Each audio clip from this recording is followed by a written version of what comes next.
Ես որ այցելում եմ համայնքներ, մարդկանց մոտ կարծիք կա, որ ես Ռուսաստան եմ ապրել կամ այլ երկրներ եմ ապրել, ես ծնվել մեծացել եմ Տաշիրում, հետո տեղափոխվել եմ Երևան։ Հայաստանից դուրս միայն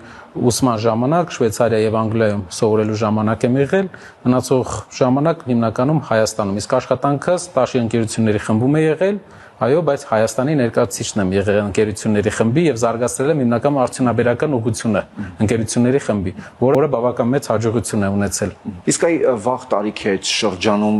ձեր մտքերը հիմնականում ինչի մասին էին։ Այսինքն այդ առաջին երազանքները ինչի հետ կապված են։ Շատ հետաքրքրված եմ եղել գործարարության մեջ, նաեւ մեծ ազդեցություն կա, մաթեմատիկայի ազդեցությունը մեր ընտանիքում բավական բարձր էր,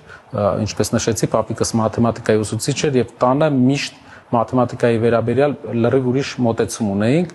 եւ գործարարությունը միշտ ինձ հետաքրքիր է եղել եւ կարծում եմ, որ աշխարհը փոխելու համար քաղաքական գործիչներից զատ եւ ավելի պրոդուկտիվ գործարարներն են փոխում աշխարհը, չնայած որ մեր հասարակությունը թերագնահատում է գործարարների ազդեցությունը մեր կյանքի վրա, բայց ուզում եմ ասել, որ գործարարները մեղուներն են, ովքեր կարող մեծ ազդեցություն են թողում մեր երկրի փոփոխության համար, բավական մեծ փոփոխություն են բերում, բավական դրական ազդեցություն են բերում եւ ինչքան պրոֆեսիոնալ հաջողակ գործարարներ ունենա մի ազգ, այդ ազգը ավելի հարուստ կլինի։